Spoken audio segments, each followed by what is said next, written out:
Bear down? Yeah, by a lot of points. The Pack should coast the rest of the way to yet another playoff appearance, but not until we square off on a resurging Eagles team.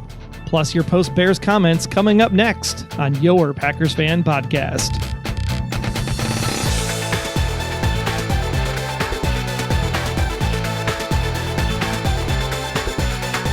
Welcome back. It's episode 217 of your Packers Fan Podcast. Wayne Henderson from MediaVoiceovers.com with you again, and getting that 100th win against the Bears was fabulous.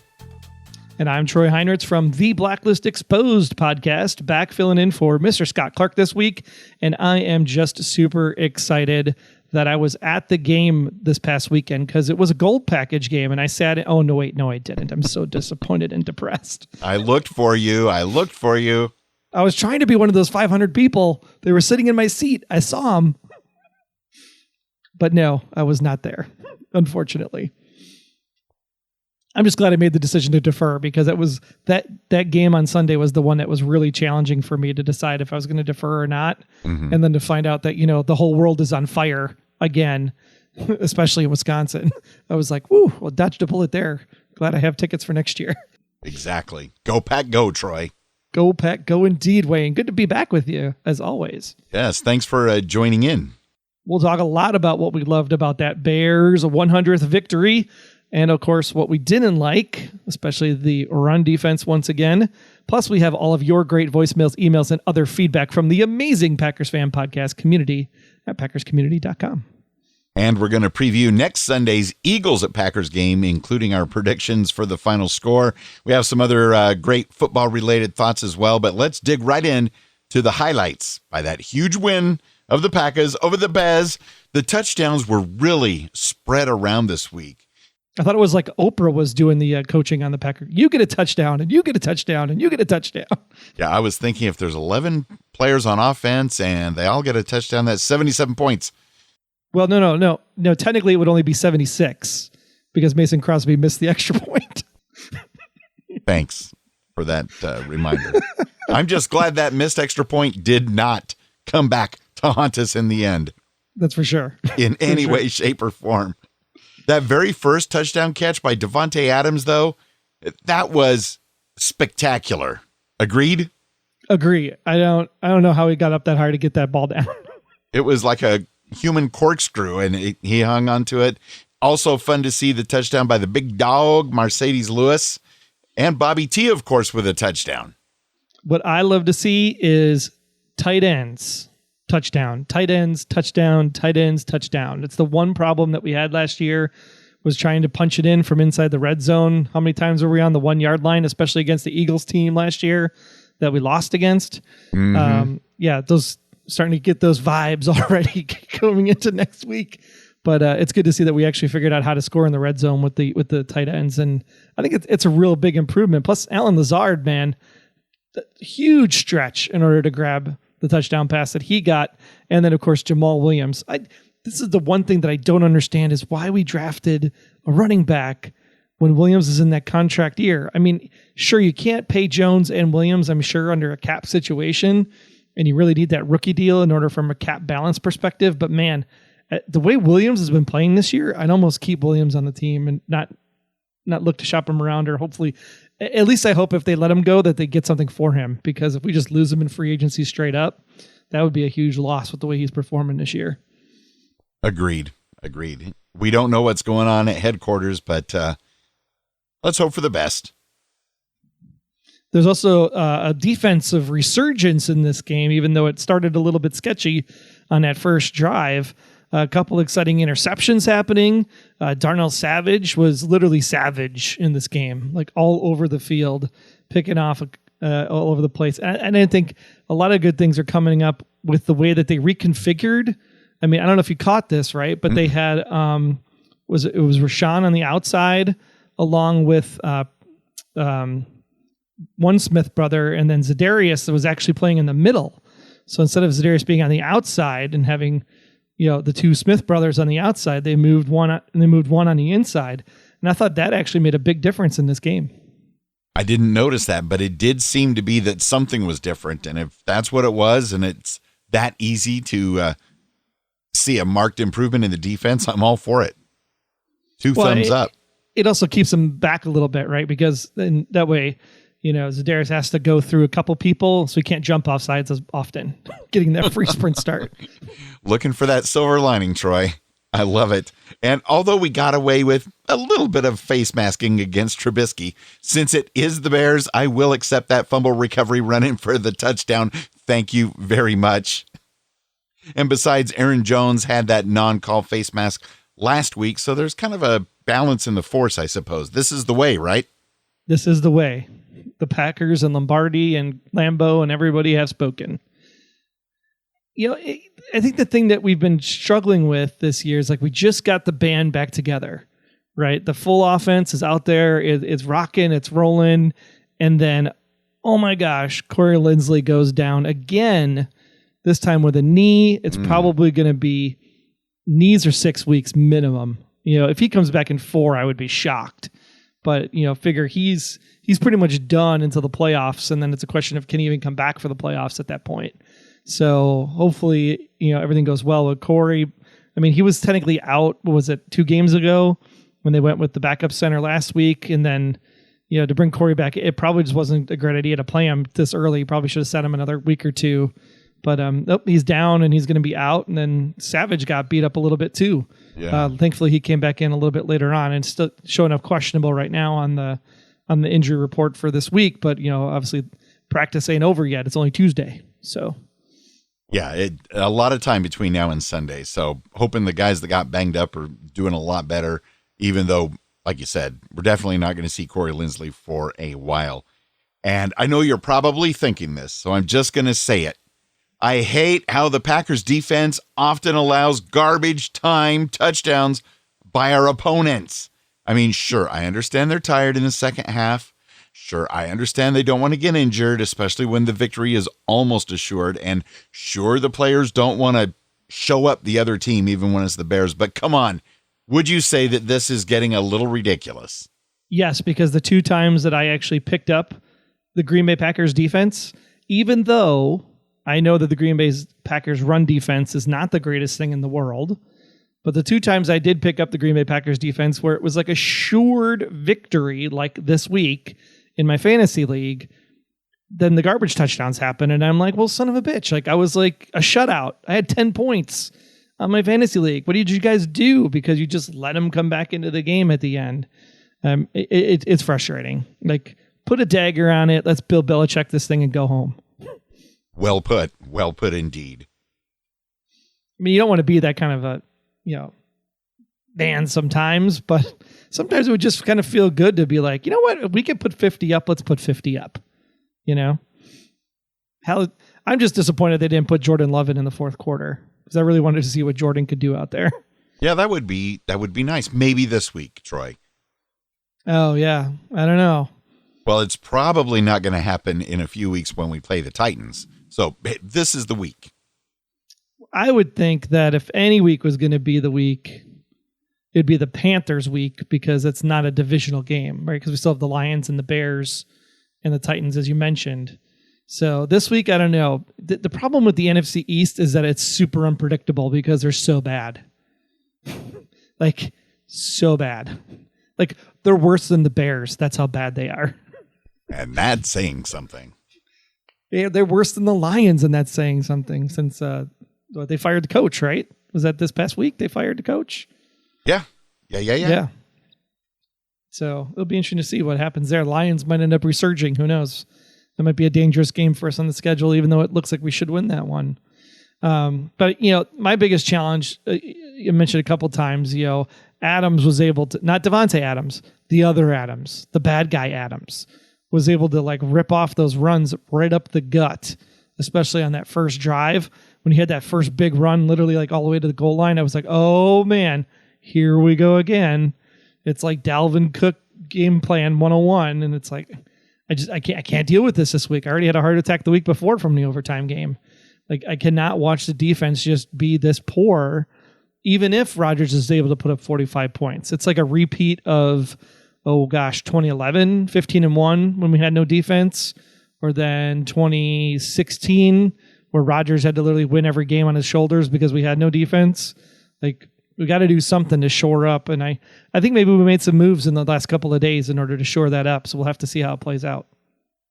Yeah, and I will admit that after we missed that extra point on that first touchdown, and then that Bears running back's able to just march down the field, I thought that extra point might come back to haunt us. But another 5 minutes later, no worries. Yeah, it's one of those like scary situations when you get to be like 23-24 and you're like, son of a gun. Or maybe 27-28. Is that a possibility? I always forget. Yeah, 20 plus 7 and 4. Yeah, that works too. Anything's possible once you get past a score of like 3-2, Which is totally doable. You could literally be winning 3-0 and have to punt from your own end zone with like 10 seconds left on the clock in the fourth quarter. And the smart play is to just run around in the end zone until the clock runs out and take the safety. I like your strategy, Troy. You still win by 1. It's all that matters.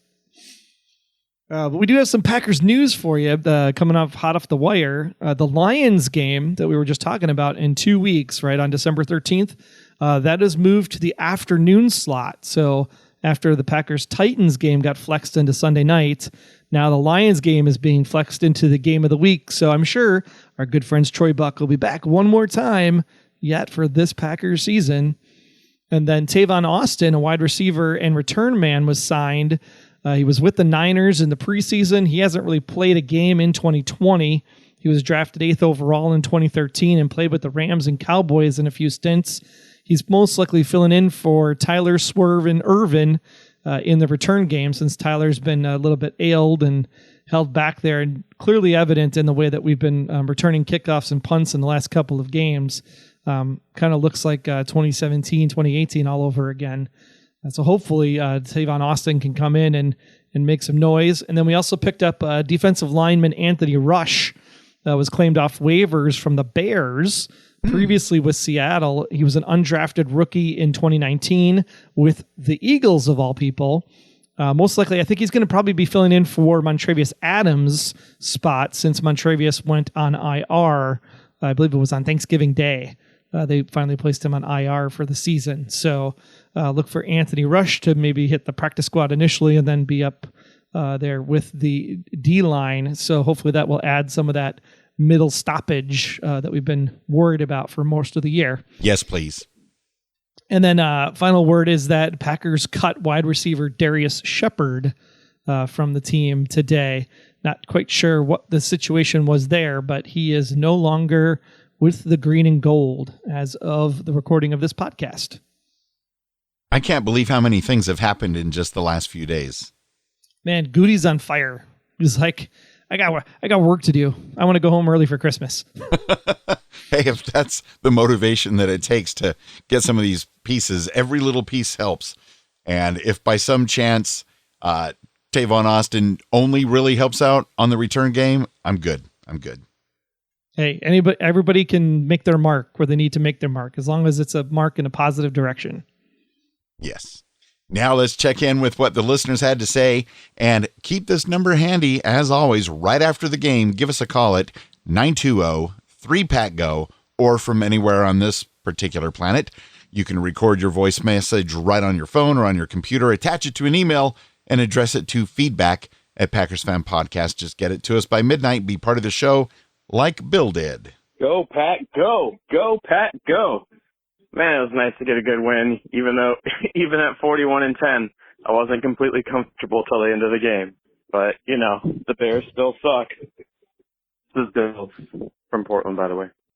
Great to hear from you, Bill in Portland. And yes, the Bears still, and that's pretty funny. He was never 100% comfortable, even when it was 41-10. Well, I mean, how comfortable were we last week at halftime? Like this game's in the bag. Like, I can't believe we're trouncing Indianapolis. This is fantastic. And then we literally came in and took a nap. So I honestly, I think 41-10, you're probably safe, given that you're in the fourth quarter.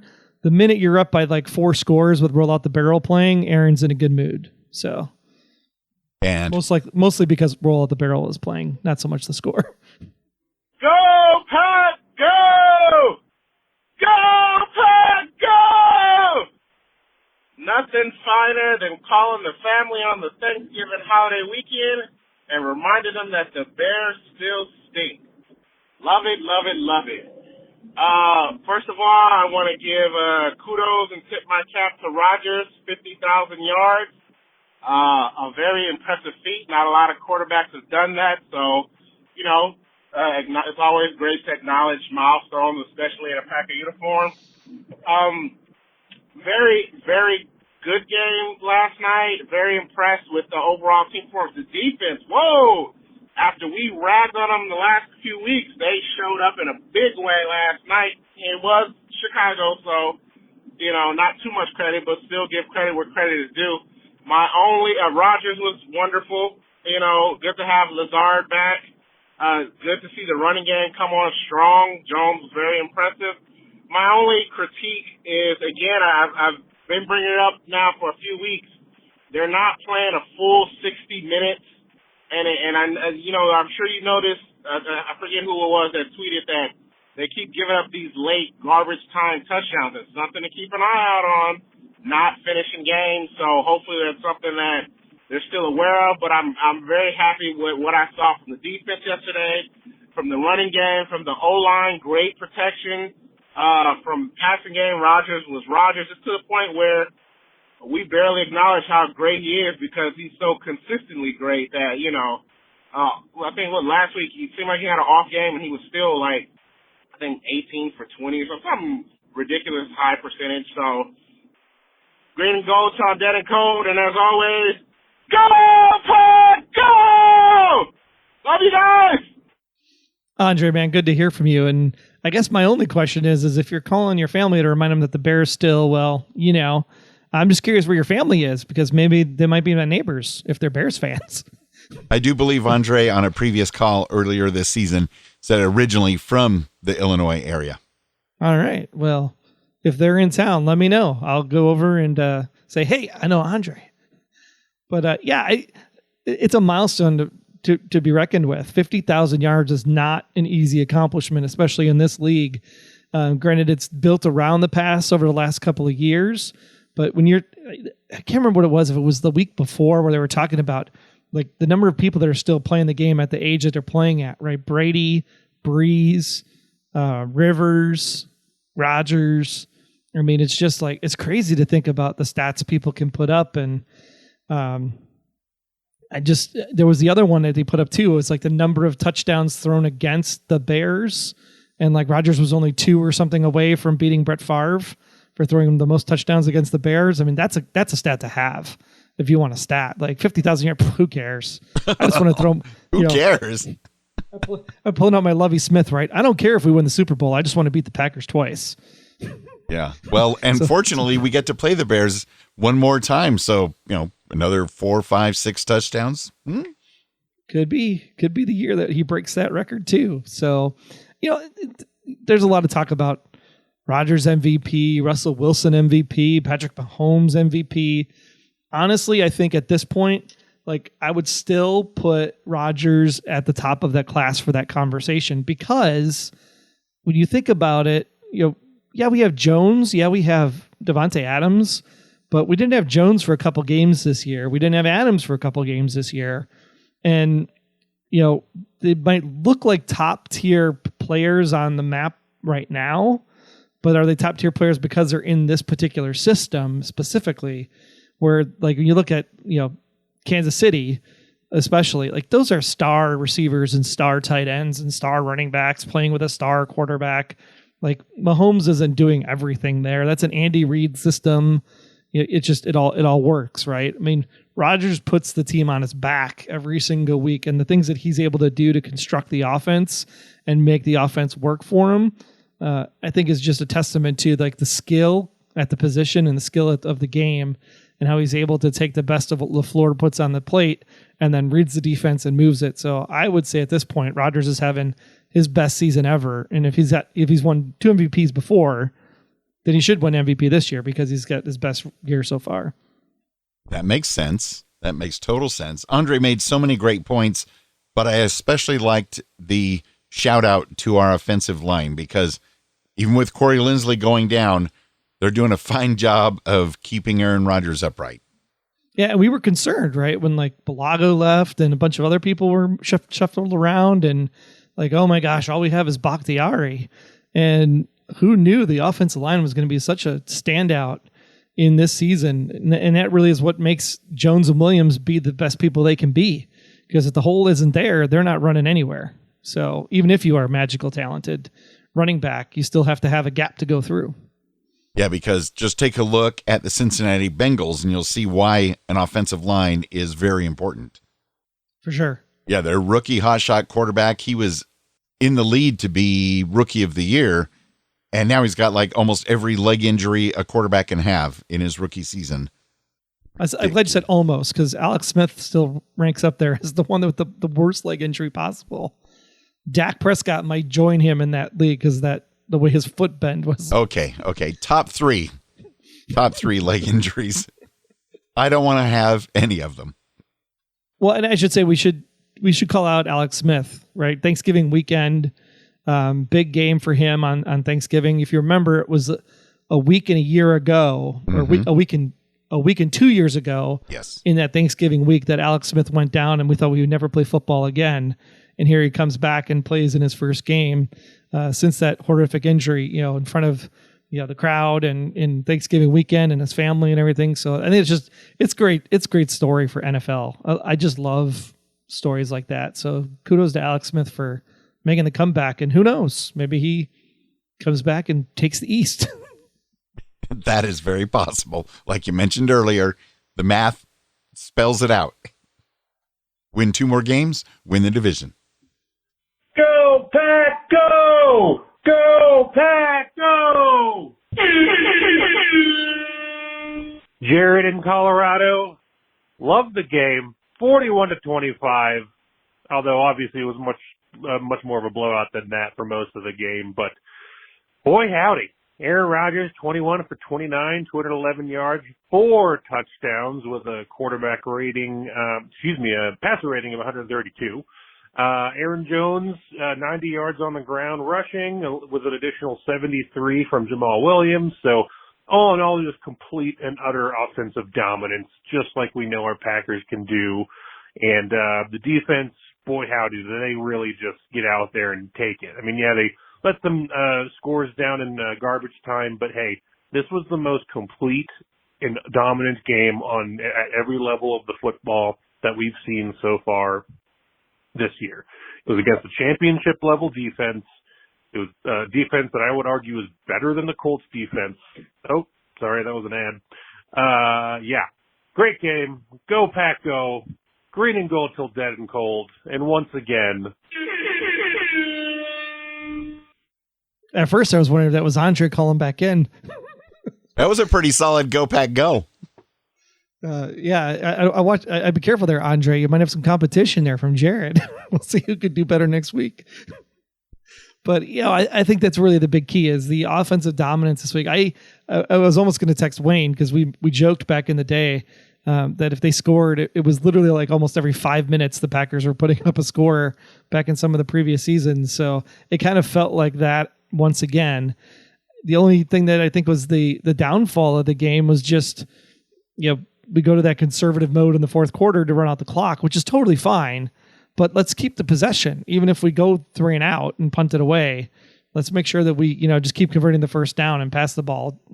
Because the garbage touchdowns just bother me. I hate it. It sucks. Me too. That's why I had to get on my soapbox for just a minute. And Jared, so good to hear from you with the sound effects and everything. And yeah, I do think that this was our most dominant game on both sides of the ball so far this year. So if we can keep that up, this is the time of year to make it happen. Yeah, keep it up, and just what do we always say? We roll into December. Even under the McCarthy area, it's like if you go 4-0 December, you make the playoffs. Yeah, that sounds pretty simple. Sounds good to me. And it was really interesting to see even a very small number of people in the stands at Lambeau Field. Some of them sitting in your seats or very close to it. So the weekly poll in our Facebook group at PackersCommunity.com and on Twitter at Packers Fan Pod, even though it was kind of a trial run with a few hundred fans allowed into Lambeau Field, Do you agree that it really elevates the Packers gameplay and energy to have those fans there? And the options were, yes, it helps a lot. You can feel it. Or it helped a little bit. Or, not really. Where do you lie, Troy? I don't think the fans were a big contribution to it overall, but I can tell you that it was definitely fun on the TV broadcast hearing, and that's another Packers first down.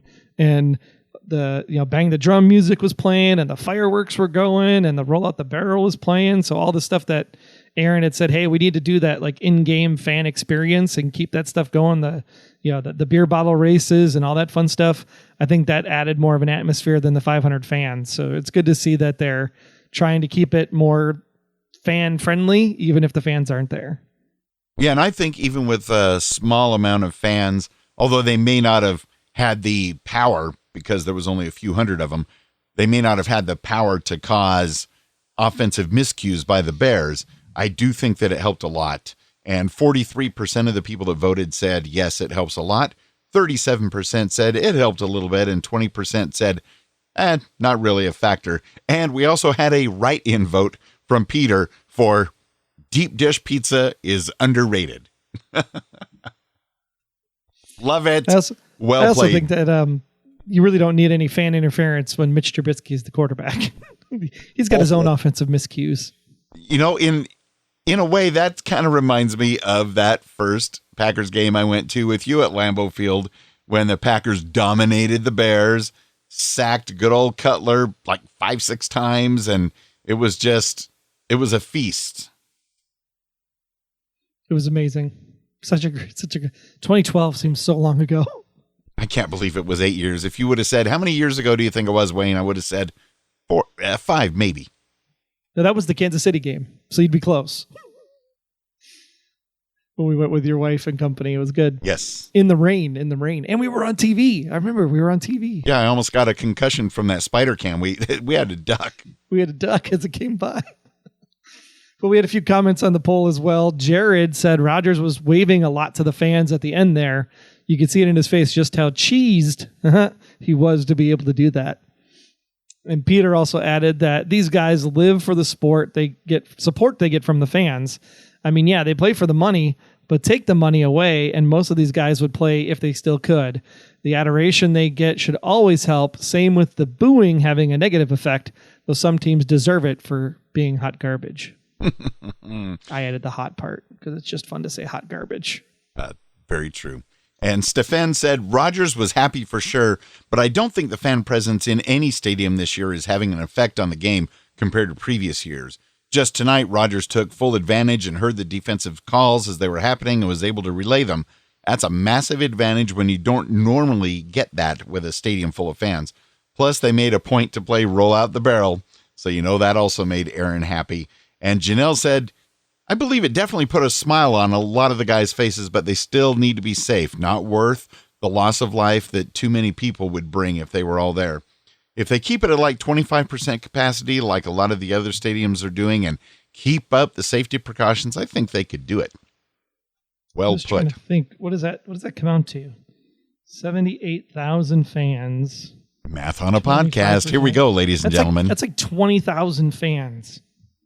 I don't know about you all, but I am not going to be anywhere where there's 200 people, let alone 20,000.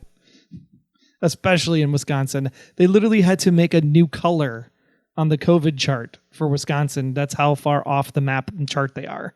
It was crazy. I can't believe that of all places that it would be there in Wisconsin that the hotbed would be. Oh, for 100%, because literally the Packers are, we're 8-3 now? Right. And when the Packers are winning, people like to drink.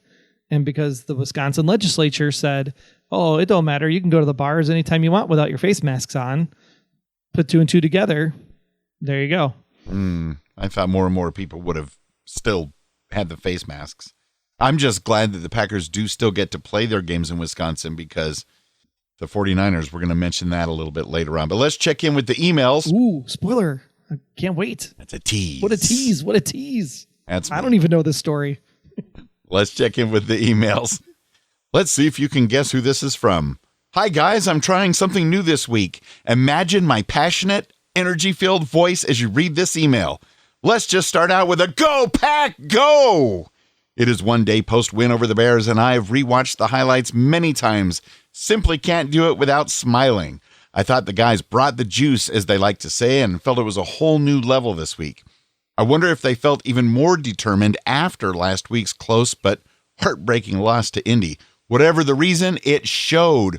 What a game for the guys all over the field. AR-12 spreading the wealth as per usual. Tay, Big Dog, Allen, Bobby, and then you have Jamal with the seriously impressive rushing score. I feel like Jamal could run a TD through a cement wall and probably still dance afterwards.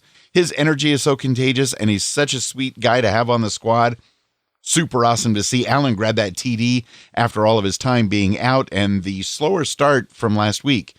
And did he do gymnastics? That flip. He's the man, and the hard work and passion shine through. Okay, I gotta pause you here. Am I supposed to guess at this point who this is from? Go ahead and guess. Well, I don't think it's Steven in Palos Park. I would have said it might have been like the Fisher Company up there in Shawano, Green Bay, northern Wisconsin, since he's usually short and sweet, and I figured maybe he wanted to expand a little bit this year. But I think when you said contagious and such a sweet guy to have in the squad, I'm going to have to go with Megan on this one. Stay tuned. We're almost there, and you'll find out. Okay, pins and needles. Pretty amazing that Big Dog got his 400th catch on a TD, and Devontae got his 500th also on a TD. Did AR-12 plan that? Oh, you know he did, because Aaron Rodgers is the brain math guy. For sure. He knew that was in his head. He totally planned that, 100%. All right. Bobby Big Wheels with another sweet grab this week that must not be overlooked. He's a star in the making, and Pete and I got Funyuns in his honor during the game. Well, see, now you gave it away because you said Pete. Well, there you go. Hey, we've only narrowed it down to 98% at this point. Okay. The last two offensive props are to Jonesy and our O-line. Jones is literally insane the way he shifts back and forth through the wall of giant men for forward progress almost all the time is incredible. We need to pay that man. He is so dedicated, and it's been awesome to see his transformation into more of a receiving back purely because of his drive to excel and be the best, most dynamic player that he can be. Quite inspirational, if I'm being honest. And last but not definitely least, our O-line. Man, I feel like AR-12 had days upon days to throw the ball. He had so much time, and it was so well protected. I mean, what do you have, one sack, maybe? I mean, I don't blame them. I'd guard AR-12 with my life as well. And the way those guys can swap positions when needed and still be successful is beyond me, and I think it gives them and our team such an edge. 7 seconds. 7 seconds on that throw to Devontae Adams, letting that play develop. That's insane. Incredible. And I'll take that every time. Continuing on, mystery emailer says, such a dynamic effort from every part of our offense, as Pete calls it, an offensive explosion. I can't stop with the offense. Defensively, our guys showed up like they knew they were capable of doing this week in and week out, and it was glorious.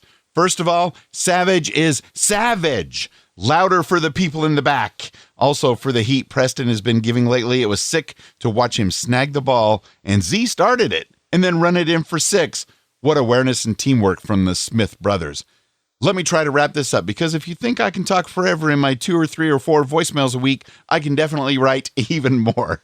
What a comeback victory that was. As Pete says, it's always a good day to be a Packers fan, and boy is he right. So pumped for this team, players and coaches, as they all stand for good on and off the field. An exceptional group of guys on every account. Loyal to the soil, baby. I will forever back the Pack, and I can't wait to dip from the chilly Midwest in early February for a celebratory trip to Tampa Bay. Bring on Philly, baby. Let's go! Also, get well soon to Corey Linsley, the best center in the NFL. I hope none of the other injuries from the other night stick around or cause anyone else to have problems. Stay healthy, everyone. We need all of you. Green and gold till I'm dead and cold. By the way, this is Megan. I had a feeling. Hey, you're pretty good with your guesses. You had to narrow it down, though, there at the beginning. Well, at the beginning, I was like, well, it's a long, I could see it on the thing. It's a long email. So I'm like, oh, it's got to be Steven. And then I'm like, no, this doesn't sound like Steven. So I'm like, well, it's got to be Caleb then, because maybe he's like trying to throw us a curveball. But no, it definitely had the Megan flair through and through. Indeed. Great job as always, Megan. Great to hear from you. Speaking of Caleb and the rest of the Fisher clan, he says, hey, Wayne and Troy, this is Caleb, Kathy, and Roy Fisher from Green Bay, Wisconsin. Go Pack, go. This is the kind of game we've been waiting for out of the Packers this season. There's so many great plays that we had, and I want to start off with Alan Lazard and that great touchdown from Aaron Rodgers, as well as seeing St. Brown actually scoring and not fumbling the ball. Another thing that was great to see is that we had 2 great interceptions from Savage, and even Preston Smith scoring the TD as well. Sad to see that Lazard was taken off the field. We hope that it isn't anything serious. And by the way, happy birthday this week to the great Aaron Rodgers. One thing we really have to work on is still our run and pass defense, as well as just containing the quarterback and making sure he doesn't run for the first down. This is CCR signing off for now, but no matter what, go Pack, go, bleed green and gold till we're dead and cold. Caleb, Kathy, and Roy Fisher from Green Bay, Wisconsin. Very nice. Thank you very much. And what's funny is check out this email here. Here's how it starts. Wayne and Troy, although you might think this is Megan checking in from Palace Park, Illinois, where the Chicago Bears still, well, you know, it's actually Steven. So no guessing games on this one. Welcome back, Mr. Troy Heinrichs, back for a second fill-in shift for Scott Culver's fan Clark. This is the first time since week 2 that the Packers have scored at least 40 points in a game since the Packers beat the Lions by a score of 42-21. And it must be great for radio announcer Wayne Larrivee as when he gets to call the Packers and Bears games, since he worked for both of the teams in the rivalry in the past. Which out here in California, I don't get to be too much of a part of the radio broadcasts of the Packers games, so that is awesome. The best part of this game, Steven says, is the Packers did not trail at any point to the Bears. Yeah, and amen to that. I would say the MVP from the game has to be Darnell Savage, as he got 2 interceptions. And if the Packers can win all the rest of their games, and I think they will, Steven, they will end up with a record of 13-3 and tie last season's record. And Matt LaFleur improves to 3-0 against the Chicago Bears as the Packers head coach. And, oh, by the way, this is Steven Vahiran. Hey, Troy, I have a question for you. How has it been going since you've been off the podcast on a regular basis? Steven, it's actually been going great. I've literally sat in the same chair that I'm sitting in right now since March. It's been fantastic. I slept here, I eat here, I work here. No, honestly, it's been really good. We've had a lot of big things happening over on the Blacklist podcast, theblacklistexposed.com, getting ready for the 8th season. We just had our first 2 episodes over there, so that's been a lot of fun. Some big reveals in the start of the 8th season, so definitely want to check those out. And just, go promotion at work, having some fun, doing some new things over there. So yeah, it's been good. Thanks for asking. All right. Thank you very much, Troy. Steven says, I'm going to check out for now and can't wait to hear the podcast. And thank you, Steven. Appreciate the email and trying to trick us into thinking it was Megan for a minute. I don't know how you could have planned that any better. I literally thought this was a bit that Wayne put into the document, but that is literally the email that Steven wrote in. I saw the email. Yes. There's been no tomfoolery to make it think that we're just trying to do this for the entertainment value. Nope. They're all just getting in on the action. And that's the best thing about it is the Packers fan community, Packers fan podcast community specifically, which we do have our Packers fan podcast Facebook community group over there at packerscommunity.com, and where Peter shared a post of some of the excellent holiday lights outside of Lambeau Field this season. So be sure to check that out. I am sure there's a lot of green and yellow Christmas lights all over the Green Bay area. We also shared an updated playoff scenario infographic, especially how it pertains to the Packers, the Saints, and the Seahawks. And that just went up about an hour or so before we started the podcast. And I've seen where there's 4 new comments just in the time that we've been recording tonight. So I'll have to look at those. There's a lot of great stuff. So be sure to check that out. What's the prediction? Are they saying that we can get a number 1 seed, or are they saying yes, that it's pretty much impossible? No, it's just how it'll play out and where the tiebreakers come in and where the tiebreakers don't come in, between us and the Seahawks and us and the Saints, and how it might all play out. Yeah, see how big was that Saints win, right? Earlier in the season? Yeah, for us to beat them, that was fantastic. And thankfully, Tampa Bay is imploding on themselves right now. Right on schedule. It hurts so bad. Oh, man. Poor Tom Brady. I don't know what I'm going to do with my life. Go, Pack, go. Also, there's a post asking for your opinions on whether the Pack should try to find a way to hire Matt Patricia to be our next defensive coordinator. Lots of thoughts there. That's for sure. I don't know. Part of me kind of likes that because I know how the Dirty Lions play defense, but at the same time, it's Matt Patricia.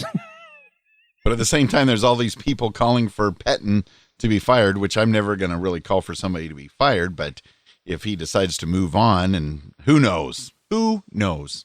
Hey, the difference with Pettine, I think, is that he tried something different this game, right? Like I mentioned. That was a plus. Where Capers didn't do that at all. So I think play with the scheme a little bit, see what happens when we get the new people in here, play some formations and change it up and just play to the opponent and make sure you put the people where you need to put the people, which we'll cover in our keys to the game in just a bit. But thank you all for your calls, emails, comments, and support. As always, join the Packers Fan Podcast Facebook community and be part of the conversation at packerscommunity.com, especially on game day for our live discussion thread. It is very lively. Yes. When something low happens in the game, there's things to be said. When there's highs, there's things to be said. So with that, your 8-3 Green Bay Packers are staying home at Lambeau to host the 3-7-1 Philadelphia Eagles Sunday, December 6th at 3:25 p.m. Central. The Packers are currently the number 3 seed in the NFC playoff picture, so we need to keep winning and hang on to that and even improve. Also, need the Saints to play teams that actually have a quarterback, so they have a chance to lose. Thank you very much. Also need the Seahawks to lose, but that's obvious. The Packers lead the all-time series against the Eagles, Troy, 27 games to 17. I would have thought they played a lot more than just 44 games. Yeah, it seems in the entire history of the two franchises, that's it. Yeah, that's it.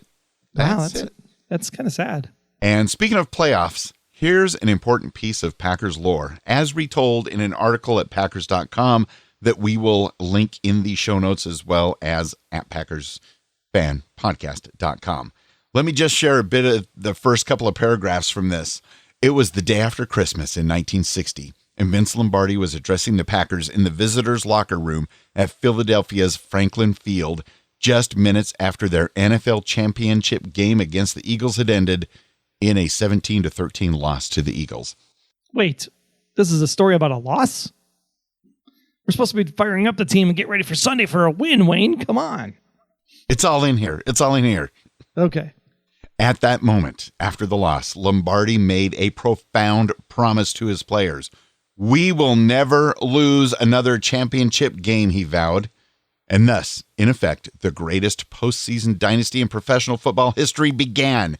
9 playoff wins in a row, 5 NFL titles, and the first 2 Super Bowl victories. So obviously, Troy, we're not rooting for the Packers to lose against the Eagles because this is not the championship game. But it's just interesting how in that small amount of games we've had against the Eagles that this very important one, even though we lost, fired up Lombardi and the Packers to become one of the greatest dynasties of all. Can I get a go, Pack, go? Go, Pack, go indeed. That's a great story. I'm feeling amped. I'm feeling pumped. Yeah, you got to read the whole thing. It's pretty cool. It's pretty cool. I believe we had like 800 games at home to finish out the season, so I'm assuming this one's at home. Very much is. It's going to be mostly cloudy at Lambeau, around 38 balmy degrees at kickoff, which is 3.33333 degrees Celsius for our international friends. So bundle up, people, if you're one of the very few that might get to be there. And in order to beat the Eagles, we have our keys to a Packers victory over the Philadelphia Eagles. And key number 1, of course, is the one that you always have to start off with the game like this, because to the Eagles, 3-7-1, I believe their record is, if I do not mistaken so myself. They are looking at this as their championship game because this is every single game for them here on out for the rest of the way is a championship game to them. So you have to beat the teams you're supposed to beat. Now, Indianapolis, I can understand, but Tampa Bay, we should not have lost to Tampa Bay. We definitely should not have lost to the Vikings. This is a potential 15-1 team that the Packers are looking like, and so we need to play like we're a 15-1 team against the Eagles, number one. The big problem I think that's coming up here is that you have people like Alshon Jeffrey and Miles Sanders who are now back in the mix for the Eagles. So that potent offense with Carson Wentz is still going to be making a name for itself. So sure up the run defense, make sure we contain Miles Sanders and Jair Alexander. Make sure you know what color underwear Mr. Alshon Jeffrey has out there on the outside of the formation.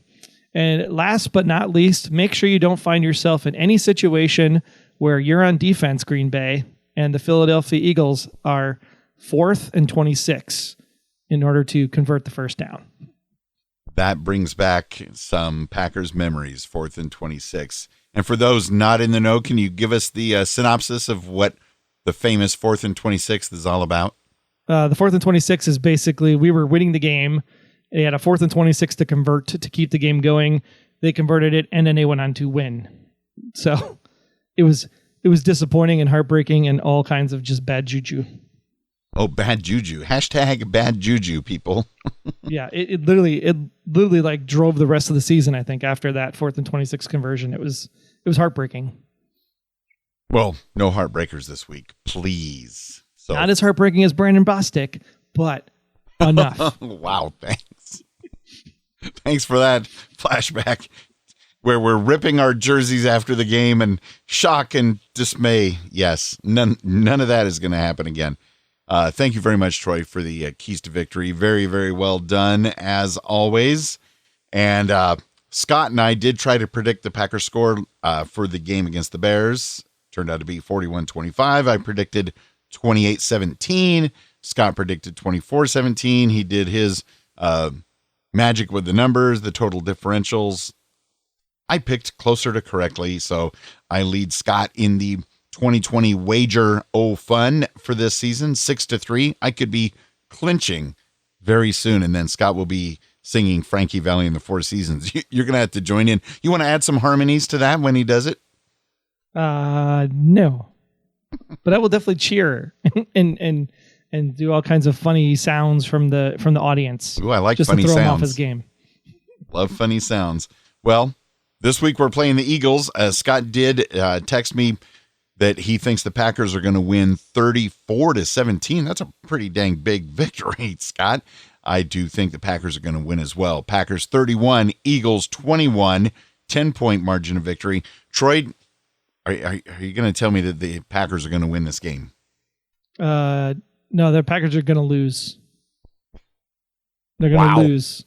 Their minds. They're going to lose 4-26. 4-20. If there's a final score of 4, I'm going to lose my mind. No, I am actually looking for somewhat of a romp here. I think the Eagles will score 23 and the Packers will come in with a comfortable 38. Whoa. Lots of points. I like it. I'll always. Yeah, because right now in the NFC North, the Packers are 8-3, the Bears are 5-6, the Vikings are 5-6, the Lions are 4-7, and so nothing is locked in yet. In fact, I think the only team that can clinch this coming weekend is the Steelers. If they go 11-0, they will officially be in the playoffs at some fashion or other. And what a crazy, crazy week. Well, this whole year, I know it's crazy, but this past week, the Broncos had to play a game with none of their regular quarterbacks against the Saints. So I wonder who's going to win that game. It was the Saints. Of course, the NFL couldn't move the game day. The fans didn't really, well, the fans are upset, but the Broncos didn't complain about needing to just find somebody to throw the ball. And the 49ers, because of COVID-19 and the purple and all the different levels, they've been moved to Arizona for the rest of their home games. though their coach says they'll definitely get to, some way or another, get to go home for Christmas, whether or not that breaks protocol or not. But that's insane. The 49ers have basically moved to Arizona for the rest of the season. And the 49ers themselves aren't complaining all that much. Well, I guess in Arizona there is the red color, so it would kind of feel like a home stadium, I suppose. And in fact, I think they might actually be at a different stadium than the Cardinals. That part need to look into. But just the fact that everybody's going to Arizona these days. Which is weird because Arizona was the Wisconsin and the early outgoings of the pandemic. So. I know. It's crazy. And then you've got the Ravens. They break protocol, cause an outbreak, cause schedule changes, and they kind of get to decide when the rescheduled games are being played. I think the NFL needs to stop bowing down to the Ravens and having all these other teams be unfairly punished, like the Broncos and the 49ers. One more shenanigan from Baltimore, and personally, this won't happen, but I think they should be stripped of their chances to be in the playoffs at all this year and just call it a day. Still got to get there first. And the Ravens aren't the same Ravens from years ago. Yeah. First the game was going to be obviously on Thanksgiving, and then they moved it to Monday, and then they moved it to Tuesday. Now it's on Wednesday, supposedly this week, which of course, since it's on Wednesday and they were supposed to play on Thursday again this week, they're not going to have them play 2 games in 24 hours. So now that game's moved to Sunday or Monday or whatever. And rumor is that some Ravens players might just decide to not show up. And I'm like, just get out of here, Ravens. I'm sick of you. Well, and it's interesting, right? Because it's Ravens Steelers, right? That's still trying to be played. Yes. So what happens if they have to forfeit and then it ruins the Steelers' perfect season? Or like who would get the forfeit, or who would get the win, who would get the loss if they never have to play that game? Or is it the fact that they never play that game and then later in the season the Steelers also never play a game and they end up truly being 14-0? So technically the Miami Dolphins would still be the best in all football because they weren't actually beaten to have a 15-0 or a 16-0 season. Interesting. Had not looked at that angle. I would look at those 1974 Dolphins. I'm sure they're injecting COVID into the room here somehow. I can't see the Dolphins over the grassy knoll. Hard to see. It's also interesting in regards to the 49ers. Man, they just can't get a break. This one isn't as serious, but it's just interesting. The Cardinals at 49ers game that's scheduled for Saturday, December 26th. There's like 3 games. It's going to be a big Saturday triple header. But the Cardinals 49ers game is only going to be available through streaming on Amazon Prime Video and Twitch, of all places. It's not going to be broadcast over the air, so even 49ers and Cardinals fans can't watch it unless they watch Amazon Prime Video and Twitch. Things are changing in the world of broadcasting NFL games, Troy. There was another conversation I think there was about, maybe it's the playoff weekends or something, that ABC, ESPN, they were going to be doing a playoff game where it's like the traditional crew on ABC and ESPN simulcast, but then they're also airing it on ESPN Deportes in a Spanish broadcast group, obviously, but then they're also going to air it on Freeform, which is a Disney-owned channel. And on the Freeform channel, they're actually going to have it skewed to a younger female audience and have it be completely different. And then I thought there was yet another network that was having the same game, but they were going to do it in a complete conversational style, like Mystery Science Theater 3000. I have not heard any of this. Yeah, totally. You have to go look it up. But I think there's a deal in play for this to happen with the ABC playoff game. That is wild. This is a year like no other. It's out of control. And because there's extra teams in the playoffs, I guess the first week of the playoffs, instead of 2 games on Saturday and 2 on Sunday, there's going to be 3 on Sunday and 3 on Saturday, I think. Subject to change and COVID and whatever. So. Yeah. Here it is. It's ESPN will utilize its signature MegaCast production for its NFL wildcard presentation January 9th or 10th, marking the concept's NFL postseason debut and delivering fans the most exciting multi-channel NFL playoff experience to date. 4 distinct presentations across 5 Walt Disney Company networks, as ESPN and ABC will simulcast the traditional telecast. ESPN2 and Freeform will produce their own distinct viewing experiences, and then Deportes will air the Spanish language offering. ESPN Monday Night Football commentator of Steve Levy, Brian Greasy, Louis Riddick, and Lisa Salters and John Perry will call the main broadcast, while ESPN2 and Freeform will utilize a separate set of commentators and format, where the ESPN2 is the free-flowing conversation, Troy and Wayne style of broadcasting football. And then, of course, the Freeform broadcast being the female-focused version of how to call a football game. Well, 2 things from that. One, I do think there should be a broadcast where you and I and Scott could do the game in whatever style we feel like doing that particular day. That should be a thing. And one of these Disney channels should interpret the game with sock puppets or something. Oh, that'd be interesting. I like sock puppets. You get 11 on 11, and wow, who knows? The punting is going to be spectacular. So, wow. Lots of crazy going on in the NFL in 2020. But yet my schedule still has not been put into place. No, not just yet, but I think we're getting closer at this point. Who knows? 2024. Make it happen. And of course, your schedule, like you mentioned earlier during Steven's email, is very busy, but the blacklist exposed. Any word on, is this the grand finale season? Big things happening? There are big things happening and some big nuggets dropping. So is it the final season? Who knows? Could it be the final season of the mythology? And then they just kind of keep going with the show as a case of the week kind of thing? That's a potential as well, because even if they answer all the questions, it can always lead to new questions. So, I mean, from a podcast perspective, we're kind of hoping that this is the end of the show, because, I mean, after 8 seasons, there's only so much like will he, won't he, who isn't he kind of conversation you can have. But needless to say, the A season of Blacklist so far is lit. So if you fell off the bandwagon, Netflix got 7 seasons for you out there. You could catch the season 8 replays, because we don't come back until January 22nd. So you can catch all the hard-hitting action on the Blacklist. Again, Netflix seasons 1 through 7. And then season 8, you can pick up the 2 episodes that have aired so far on NBC or Peacock, for those that want to do the Peacock. And of course, the podcast available at theblacklistexposed.com. Love it.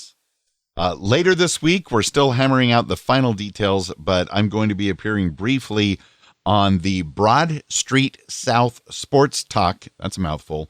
Broad Street South Sports Talk video show, Facebook Live and on YouTube, this coming Thursday at 6:30 p.m. Central, I believe. And if something goes wrong with the live production or whatever, check their YouTube channel or their Facebook page for the replay. I'm representing the fans of the Green Bay Packers, and we'll see how that goes. Is this a general NFL podcast, or is this an Eagles podcast? It's an Eagles podcast. Oh, nice. I wasn't positive myself, but I talked to our buddy John Buchanan, who's in Philly, and Broad Street South. Yeah, that's got to be a Philadelphia Eagles podcast. I'm like, cool. Cool.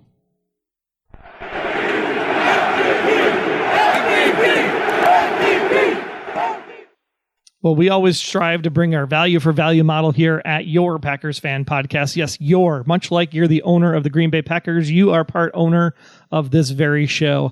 And we do that all through our Patreon page that offers several tiers for which you can donate your hard-earned dollars to us for bringing you great, exciting content each and every week.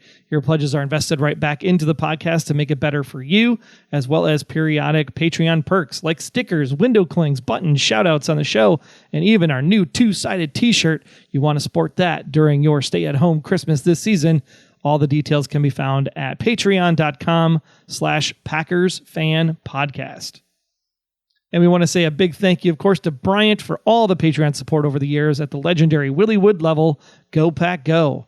And also, can I get a Go Pack Go for our AR12 $12 monthly pledges from those great people down south, the Texas-only Green Bay Packers fanatics? Go Pack Go. Also, thanks to our $4 Patreon supporters, Go Pack Go's going out to Jeff Summerfield, Andre in LA, and Lawrence Harvey, and Go Pack Go shout-outs going out to the awesome $1 monthly supporters, Remy Lavictoire, Hank Davis, Matt Haig, Beth Mentick, and Joe Christensen. And whether or not you can financially pledge, we are very thankful that you listen to the show each week. Tell your friends about the podcast, interact on social, call in feedback, whatever fun you want to do. We thank you for it. And now's the time when we remind you the Unofficial Packers Fan Podcast, not yet affiliated with the NFL or the Green Bay Packers. And remember, have our voicemail feedback hotline number ready. After we demolish the Eagles, call us at 920-3PACK-GO and share your excitement right after the game and be part of next week's episode of the Packers Fan Podcast. I think we should have a new Patreon level, Wayne, where we actually, you pay the number of dollars that Megan and Steven combined have words. We're going to really be able to amp up this podcast. We also invite you to follow us on Twitter as well for all great hijinks that happen. I'm at Troy Heinritz. He's at Wayne Henderson. And Scott hopefully will return soon at GoCastScott. You can also follow the show right here on the Twitters at Packers Fan Pod.